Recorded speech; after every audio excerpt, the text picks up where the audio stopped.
The story of the kings and queens of England is more surprising than you might think.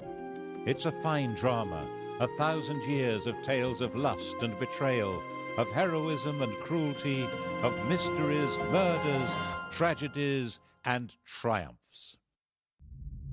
But there's more than that. For example, one of the most reliable chronicles describes how a king of England proposed adopting Islam as the national religion. This episode, the first of 6, includes that tale. It tells the story of the English crown from 1066 to 1216, from one French invader, William, to the next, Louis. Yes, Louis. Another surprise. A king of England who's pretty much disappeared from history. It's easier to say where the history of the English monarchy ends than where it begins. It ended on the 14th of October 1066, here at what became Battle Abbey on Senlac Hill near Hastings. We all know that this was where Harold was killed and replaced by William the Conqueror, and Harold was the last Englishman to be crowned king. From then on, the sovereign would always be from a foreign family, right down to Queen Elizabeth II.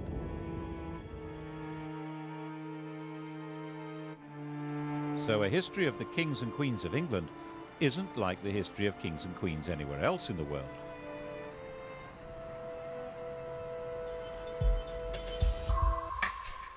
What happened here on that October day started a completely new history, which is why it's the one date in history that everybody knows. 1066. The story of that day was spelled out in a strip cartoon, the Bayeux Tapestry, probably stitched for William's brother Odo. Here's our hero's first appearance in the story. That's William, Duke of Normandy, about 37 years old in 1064. He's being told that Harold Godwinson, Earl of Wessex at the time, has been shipwrecked on the French coast. One of these guys is Godwinson. I think it's the chap with the handlebar moustache. He's about 6 years older than William and the most powerful man in England after King Edward.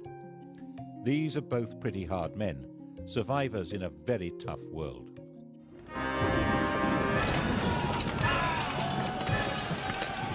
William spent his whole life fighting for survival and was good at it.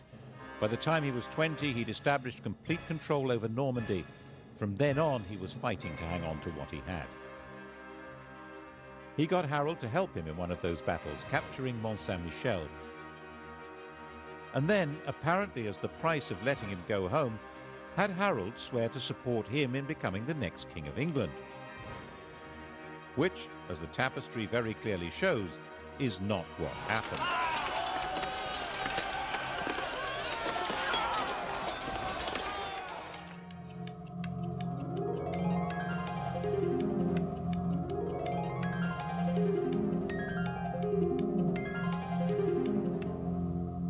When old King Edward died, Harold, as we all know, had himself crowned instead. Actually, to be a bit more precise, he had himself elected king. The crown of England in those days was not inherited, but awarded. In William's view, this had all gone very badly wrong, so he set about putting it right. The Norwegian ruler, Harald Hardrada, took a similar view. There was an old Norwegian claim to England, which he decided to revive by launching an invasion of his own. Their two fleets arrived within a few days of each other, one in the north of England, one in the south. Both fleets were probably about the same size, about 500 ships. King Harold rushed north and destroyed Hardrada's army. Only about 34 ships made it back to Norway. Then he rushed south, and this time, of course, he failed to pull it off. We don't know for sure that the man with the arrow in his eye is Harold, but he certainly died at the battle.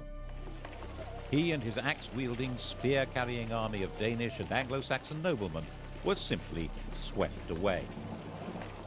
In their place were the new rulers of England, Normans on horseback, and William was their master, master of the country.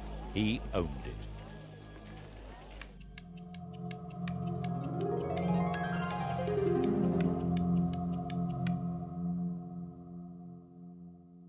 He was not an elected king. When he went to London to be crowned on Christmas Day, the population, thinking that was their duty now, tried to elect him. They acclaimed him with loud shouts. The Normans, not knowing what was going on, thought this was some kind of uprising. They rushed out of Westminster Abbey and burned London down. England had become a new kind of kingdom, one which was owned lock, stock and barrel by its king.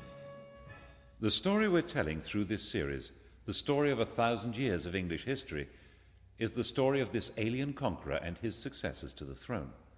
It's the story of how they changed England and changed with it, eventually turning into puppet rulers, symbols of power they cannot wield, and how in that transformation they survived through tides of revolution and republicanism, so that today, while they're not quite the only surviving royals in Europe, they alone still lay claim to majesty. Now, how did that happen?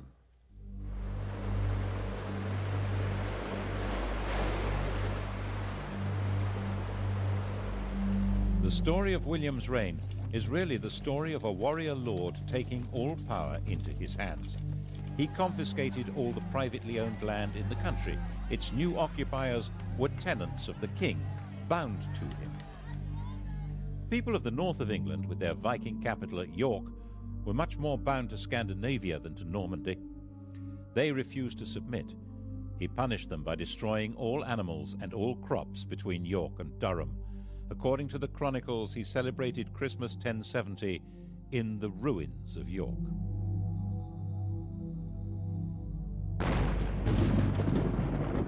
The inhabitants were reduced to starvation, even cannibalism. 16 years later, when all the land in England was accounted for and valued in his Doomsday Survey, there were places in Northumbria that were still utterly worthless. The church, too, was made Norman, and old Anglo-Saxon ways crushed. At Glastonbury, archers were stationed inside the abbey, and orders given that the old chants should be replaced by new ones from France. 21 monks were shot. And yet there were limits to his power. A few thousand Normans, most of them not even understanding the language of their new country, couldn't run the place. They needed the English to keep everything working, and William understood that perfectly well. His coronation, he made an oath to uphold the laws of King Edward, to uphold good law and renounce bad. The old courts would continue to function, and old traditions would normally be respected. This oath would become fundamental to the coronation of any king. The question, though, would be who got to wear the crown? When William died, bloated and exhausted at the ripe age of 60, his attendants stripped his body and scattered. What mattered now was who would hold the land he'd conquered and how. It had all been his, and it was he who decided. On his deathbed in Normandy, he handed out the spoils. He gave his eldest surviving son, Robert, his duchy of Normandy, but it was the younger son, the red-haired William Rufus, who the conqueror willed should be acclaimed King of England. And the youngest, Henry, was told he would have to be content with £5,000. But Henry was his father's son. Content with £5,000? Was that likely?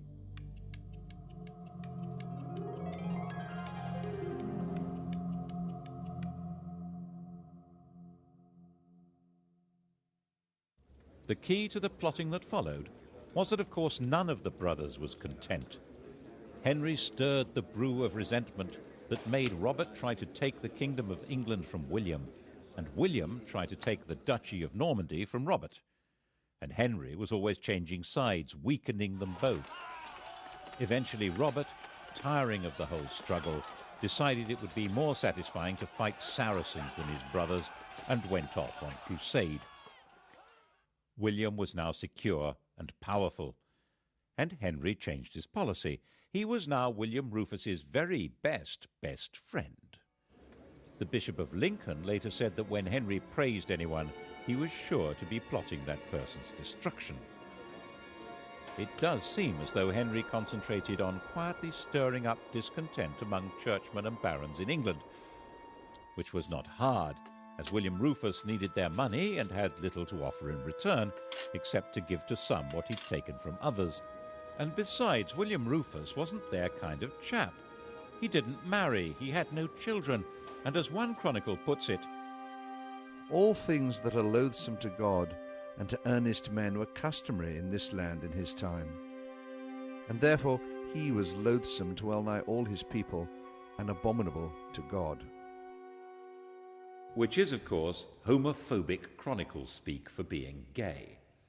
On the 2nd of August, in the year 1100, both William and Henry were hunting separately in the New Forest. It was the last day of William Rufus's life. No one knows who fired the arrow that ended the reign of William Rufus. His companion Tyrrell immediately fled and disappeared abroad. William's body was abandoned where it lay, at a spot still marked by this stone. The next day, local peasants took it in a cart to Winchester. Henry had arrived before them. Winchester was where the royal treasure was kept. He demanded the treasury keys from the guards. They refused to hand them over, saying that Robert, his elder brother, was the rightful heir. Henry drew his sword and declared that no one should stand between him and his father's sceptre.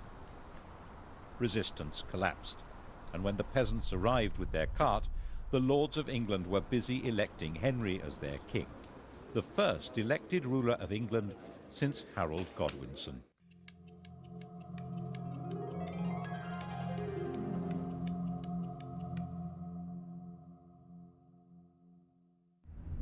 The Bishop of Winchester refused to give the corpse a Christian burial.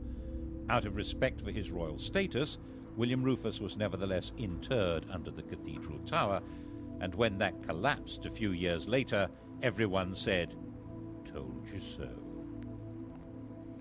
Henry's coronation at Westminster was an attempt to ensure his authority to rule. He was 32 years old. His father had won the country by force of arms, and his barons backed him for rich rewards. But why would anyone want a king now? Alongside his sanctification by the church, he issued a charter promising that he would not overtax the church or his tenants-in-chief, and that they must treat their tenants as he treated them. He claimed that the crown changed his nature. He was no longer an ordinary human being. As the anointed king, he held special, divinely granted powers. His touch was supposed to cure scrofula, swollen neck glands from tuberculosis. This magic power, which became known as touching for the king's evil, was practiced by English monarchs for the next 700 years as proof of their divine authority. He also quite smartly understood that it was a good idea to promote new people to positions of power. Those who were already great barons didn't need a king, but men on the make would support him. By the time Robert was able to mount a challenge to Henry, it stood no chance. He agreed to recognize Henry as King of England in exchange for a pension. Of course, it didn't last. Henry ended up invading Normandy in 1106 and imprisoning his brother for the rest of his life.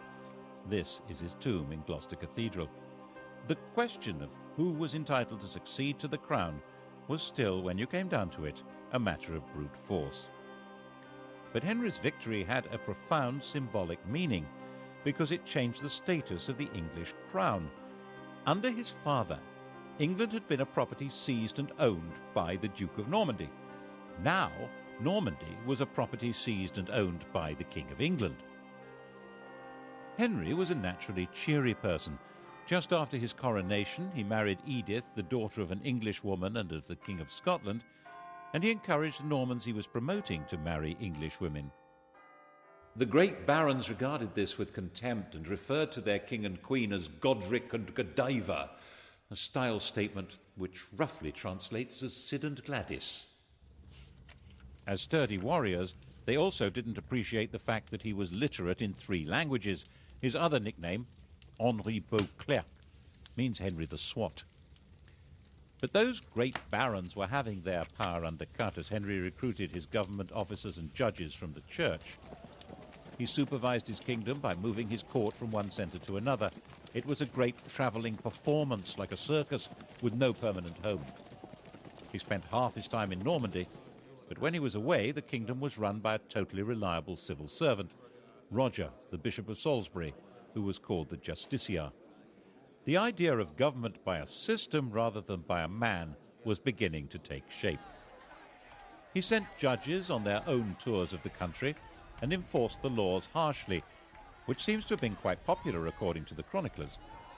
But his punishments were often based on the idea that people were guilty until proved innocent, and there was no time to do that. Were England's lanes really full of blinded and mutilated men muttering, "Firm but fair"? You'd think so from the sources we have. They liked a strong king. And he managed to keep the treasury well stocked with money, which meant he could buy loyalty when he needed to. The key to this was his system for checking his income. Twice a year, sheriffs and royal officials from all over England had to bring their money to be counted by being shunted around in piles on a checkered cloth like a chessboard. Checked. It was called the Exchequer. The system worked so well that the cabinet minister in charge of the nation's finances is still called the Chancellor of the Exchequer, and we still use paper chitties called cheques. By a combination of force and diplomacy, he controlled and to some extent colonized Wales. Relations with Scotland were fine. 3 of his wife's brothers became kings there. England was becoming a peaceful, stable, and successful kingdom. Henry sent his young daughter Matilda to Germany to marry the Holy Roman Emperor, and in 1116 he held a great assembly at Salisbury where all the barons, nobles, and bishops swore homage to his son William as his successor to the crown. In 1120, young William was a star, an enthusiastic warrior, a keen huntsman, and the heir apparent. He'd been in Normandy with his father fighting the King of France, and the whole party was returning to England. William and his pals were travelling in a brand new ship, the White Ship. They were the 12th century English jet set, the millionaire knightly lads who were heirs to most of England and Normandy. Once they got on the ship, there was a terrific party. Alcohol was taken, and how? Soon it became really rowdy. The Hooray Henrys yelling at one another and throwing off a bunch of priests who'd come to bless the voyage. William's cousin, Stephen of Blois, had an upset stomach, and he felt he needed a bit of peace and quiet, so he decided to go ashore and take a later ship. By the time they got to sea, it was already dark and the other ships were way ahead. The wind was light. William decided to catch up with the king and ordered the chaps to start rowing. The master was as drunk as anyone else, so they began to speed into the dark, 50 oars pushing this state-of-the-art longboat at a terrific lick. That was when they sailed straight into a rock and smashed the ship open.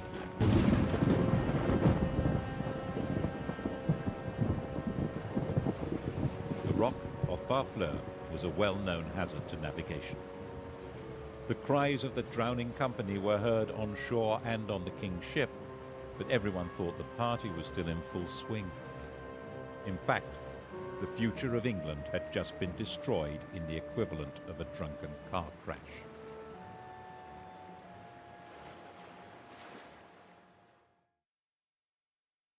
It's said that Henry never smiled again. You can see why.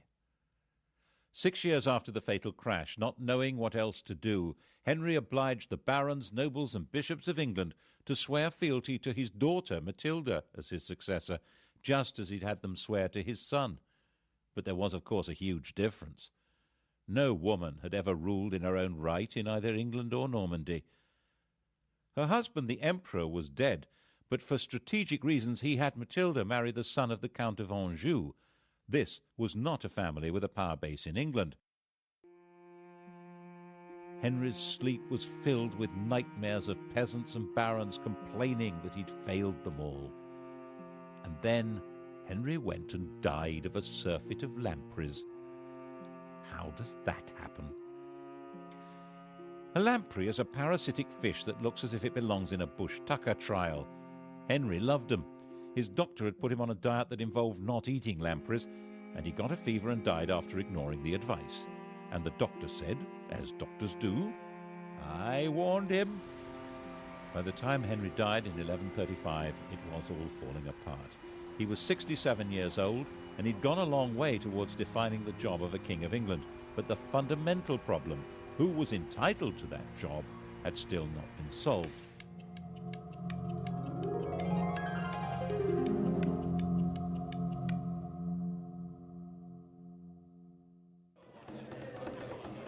Matilda was in Anjou with her husband, and then up popped Stephen of Blois, who sailed from Normandy to England and claimed the crown.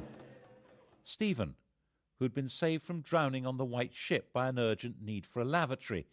He was the son of Henry's sister, a legitimate grandson of William the Conqueror. He'd also been the leading baron to swear fealty to Matilda as the heir apparent, but that was then, and this was now. He was 38 years old, backed by his very tough mother, and one of his brothers was the Bishop of Winchester with the keys to the royal treasury. The wife of the Count of Anjou was not a popular choice with the barons. Stephen was a Norman. Besides, he seemed a malleable sort of chap, brave enough and high-spirited. He was also generous, courteous and affable, and would probably do as he was told, which was, of course, a recipe for disaster. Stephen was crowned by the Archbishop of Canterbury at Westminster on Christmas Day 1135. He issued what was now the traditional coronation oath, promising to respect the old laws and be nice to everyone. According to the Anglo-Saxon Chronicle, when they saw that the king was a good-natured and kindly man who inflicted no punishment, they committed all kinds of terrible crimes. All had done homage and sworn oaths of fealty, but none were kept.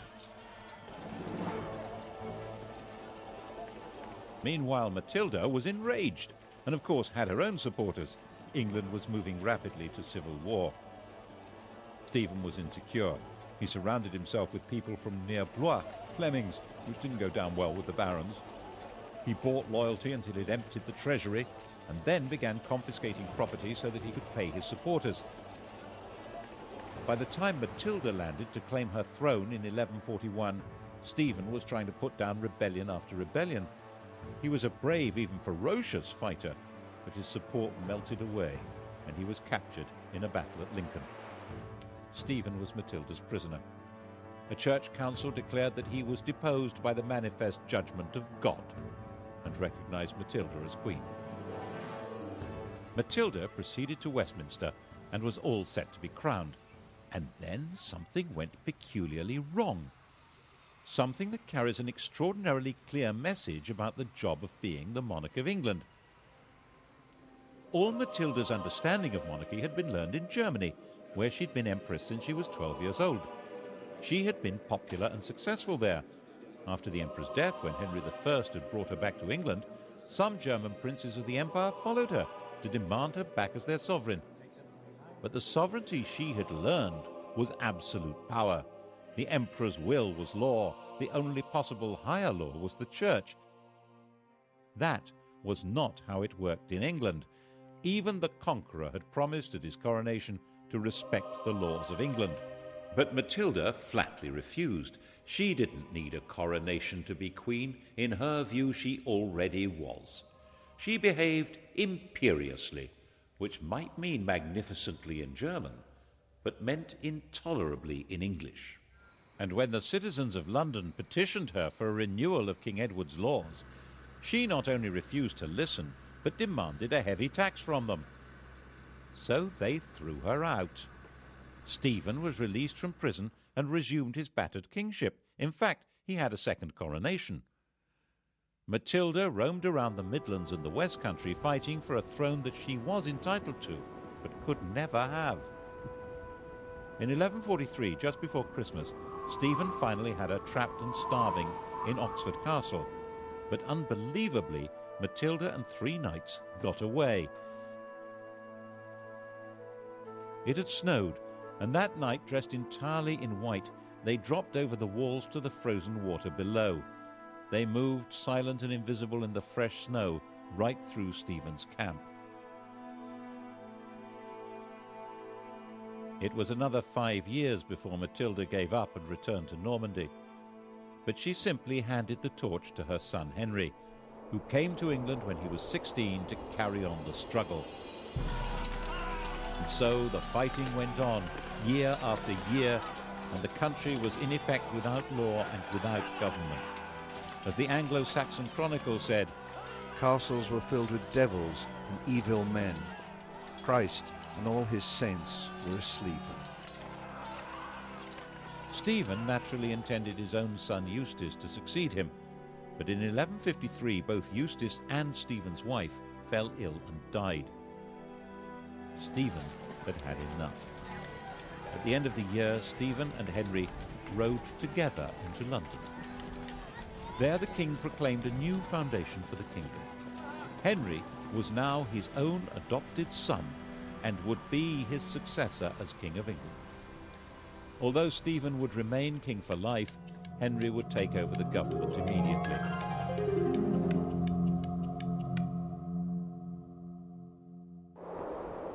The next year, utterly worn out, King Stephen retired to his grave. On the 19th of December 1154, there was a double coronation in Westminster Abbey. The 21-year-old Henry II was crowned king, and his 33-year-old wife, Eleanor, was crowned queen consort. Eleanor, Duchess of Aquitaine, knew all about being a queen. When she was 15, orphaned and the richest damsel in France, she was married to the heir to the French throne, and a few days later the pair became King and Queen of France. The King of France was a saintly figure with perhaps a rather low sex drive. Eleanor came from a family of lordly troubadours, whose court was dedicated to interesting love affairs. She later said that she thought she'd married a man, but had married a monk. She had a series of affairs, including one with Matilda's husband, Geoffrey of Anjou.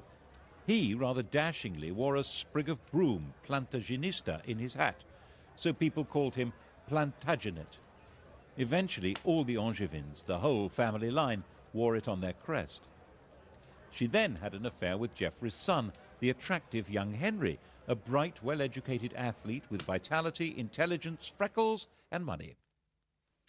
According to a contemporary chronicler, Henry's father had warned his son off her, saying that she'd been his lover, and she was the wife of Henry's overlord. Henry was Duke of Normandy. But Geoffrey died in 1151, and in 1152, Henry got Eleanor pregnant. Louis, who probably didn't know that detail, had their marriage annulled, and she married her toy boy.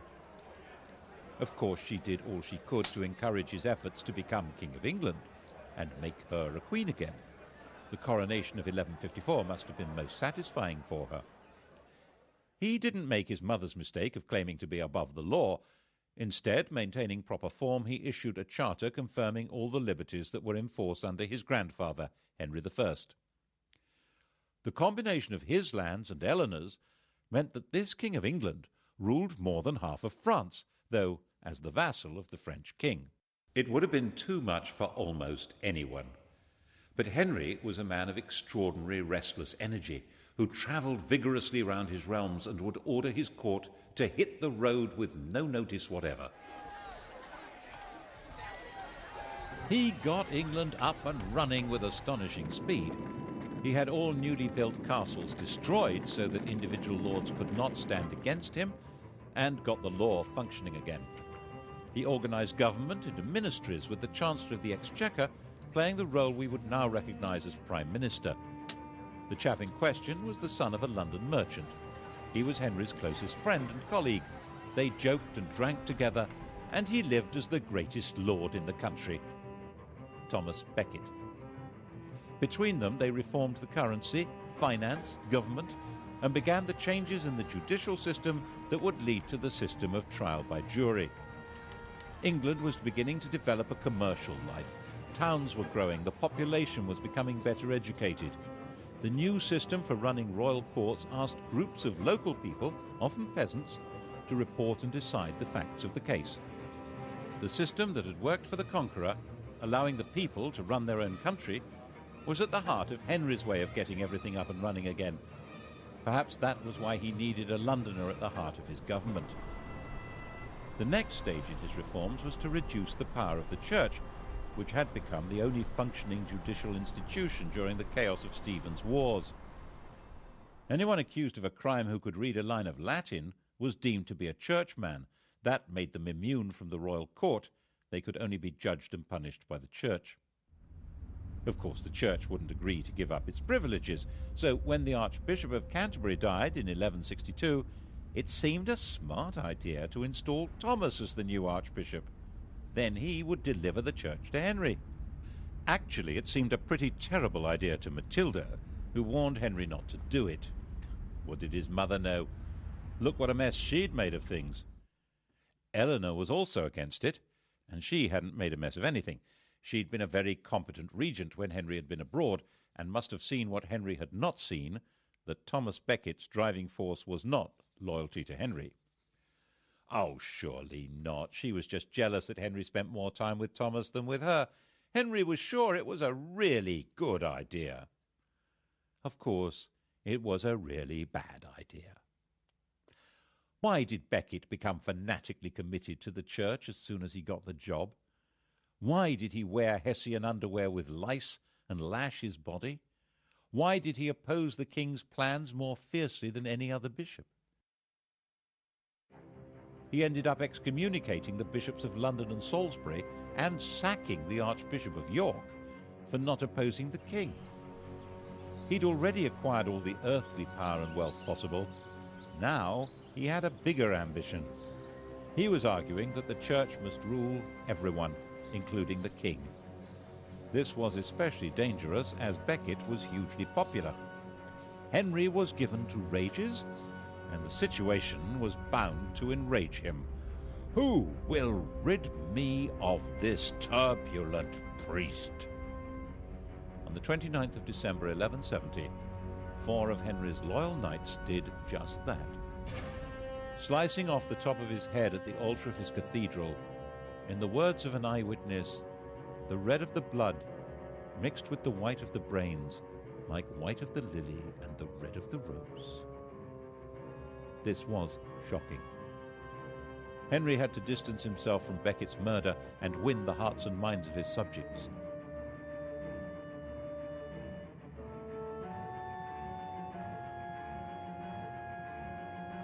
Becket was immediately the most popular martyr in the country. 100,000 pilgrims flocked to the site of his death. He would obviously be made a saint as soon as possible. The danger, of course, was that the Pope would excommunicate Henry and pronounce an anathema against him as the murderer of England's primate. The population would turn against him in England, and the King of France would seize his vast lands across the Channel. Henry immediately fasted, went into extravagant mourning, and then did penance. Prostrating himself before the Canterbury altar, he was publicly lashed by a monk. It worked. He saved his kingdom from the Pope. Saving it from Eleanor was much more difficult. Eleanor and Henry had drifted apart, partly because of his love affairs and partly because she feared that Henry's adventure with Becket threatened her own beloved Aquitaine.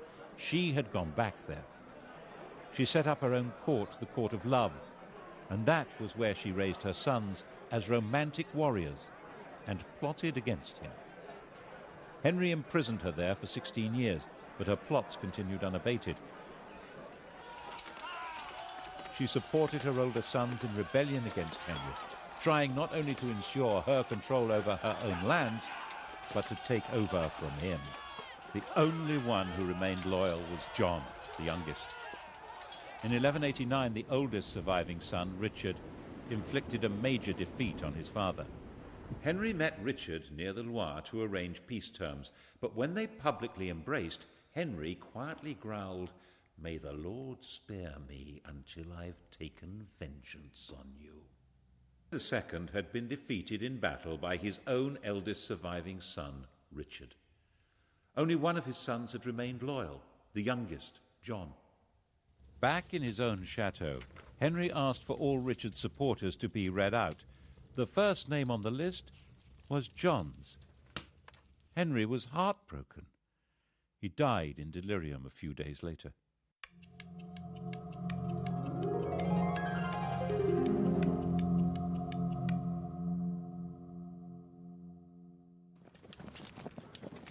Eleanor's imprisonment was over. Henry had recognized Richard as his heir, and Richard intended Eleanor to rule England. He had more important things to do. Crusade.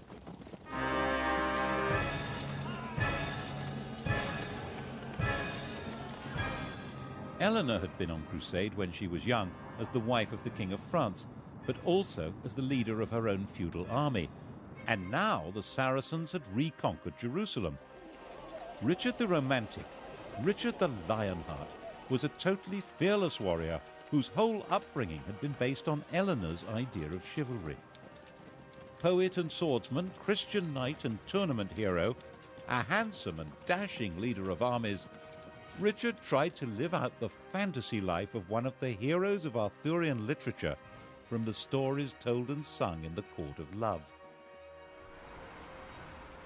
He came to London for his coronation, but only so that he could collect the funds to pay for his great crusade to recover Jerusalem from Saladin. He went off on his crusade, declaring that he would sell London if he could find a buyer. The crusade itself, the Third Crusade, was a sequence of great heroic and daring actions that completely failed to conquer Jerusalem, associated with bursts of extreme brutality. Saladin quite rightly pointed out that while Richard might be able to get an army into the city, if he wanted to hold on to it, he would have to spend the rest of his life there. The two men never met, but they fascinated and respected each other. When Richard was ill, Saladin sent his doctor. The final truce ensured that Christian pilgrims would be free to visit the Holy City. But that had actually been Saladin's policy before the crusade even began. Richard typically decided to make the journey home in 1192 into an adventure, travelling alone and in disguise. That was how he got captured and ended up imprisoned by Duke Leopold of Austria, a man he'd repeatedly insulted during the crusade. The King of England had been found in an inn in Vienna, unconvincingly disguised as a kitchen knave.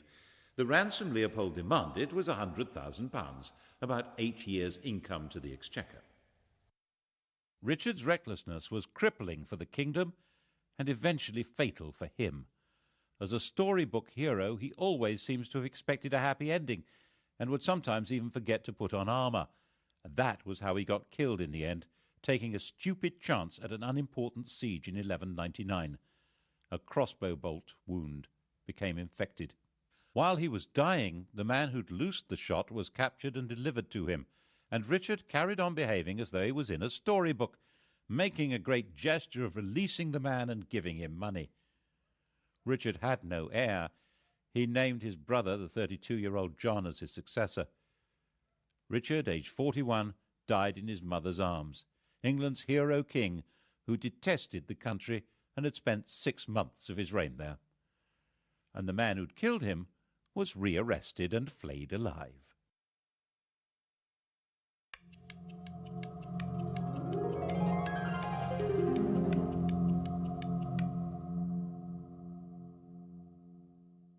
His little brother John was never meant to be king. His father had called him John Lackland because there was originally no part of the huge Angevin empire left for him.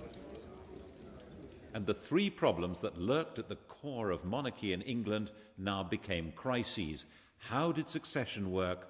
What was the balance between the king and the church? And what legal limits existed on royal power, especially when it came to taxes? To begin with, was he really Richard's proper successor?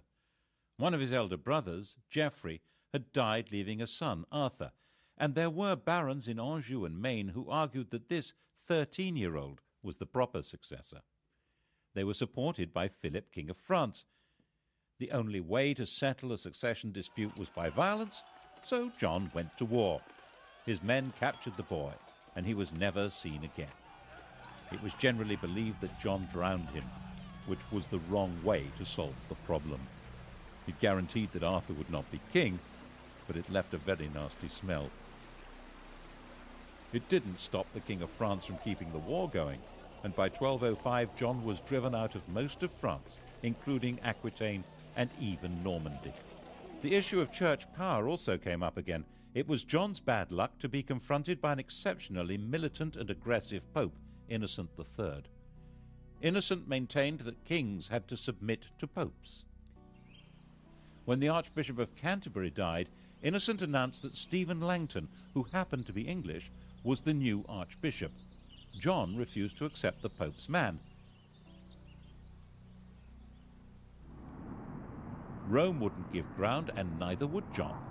In 1209, the Vatican excommunicated the King of England and his whole kingdom. Back in England, John attempted to carry on regardless. The Pope declared John deposed, and that anyone who even spoke to him was excommunicated. According to one chronicler, John decided at this point to join the enemy. In 1213, he sent a delegation to the Emir of Morocco, offering to adopt Islam and turn England into an Islamic country in return for protection. That would have turned history upside down. Is it true? The Emir, according to the story, told the envoys not to be so silly. In fact, John was reduced to total surrender. The Pope demanded that he submit himself as a vassal of the Church, and that England should become a papal fief instead of a sovereign kingdom. So in 1213, Stephen Langton, the new Archbishop of Canterbury, took up his post as a representative of the new overlord of England. In that capacity, he decided to sort out the third issue, the limits of the king's power over his subjects. Barons were now virtually an organised political party. This is the seal of the Barons of London. Langton presented them with a charter issued by Henry I and suggested that they demand something along the same lines but a bit clearer. The Magna Carta. This famous document was signed in June 1215. John and Richard had both tried to meet their costs by massive increases in feudal dues and legal charges, and most of the Magna Carta is an effort to reverse these.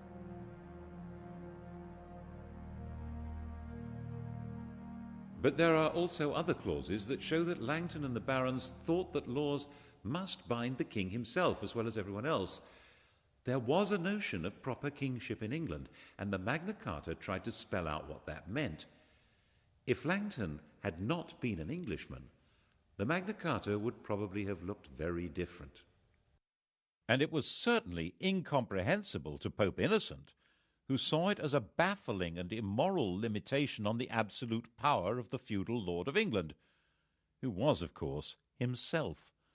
So Innocent issued a papal bull excommunicating anyone who stood by or tried to carry out Magna Carta, and Stephen Langton found himself suspended from his job and recalled to Rome.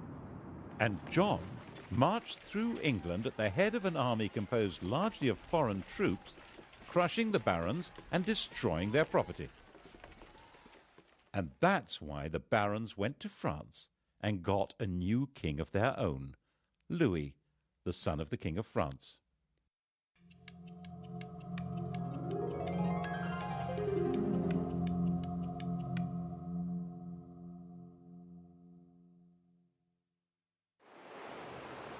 And so came the second French invasion of England in 1216. It was about the same size as the invasion of 1066, and Louis landed unopposed. He was greeted with general enthusiasm and was hailed as King of England in a high mass at St. Paul's Cathedral. He set up his own government, and his army began its pursuit of John's dwindling forces. John was assembling an army to stage the great final battle, and was travelling along the seashore from Lynn to Lincolnshire. A miscalculation of the tide was all he needed. His whole baggage train was washed away, including his treasure and the crown jewels. Distraught, broken, he made his way to an abbey at Swineshead where he was comforted with the monk's latest experiment in beer making, which seems to have brought on dysentery, fever, and death. Louis I and last, the king no one's ever heard of, now controlled most of the country, but the story of what happened to him and how his memory was erased has to wait for the next episode. The story continues with the medieval kings and queens of England tonight at 10. And to find out more about Thomas Beckett's life and murder, Sky Digital viewers press red. Coming up on UK TV history, decisive weapons. What a difference the T-34 tank made to Soviet fortunes in World War II.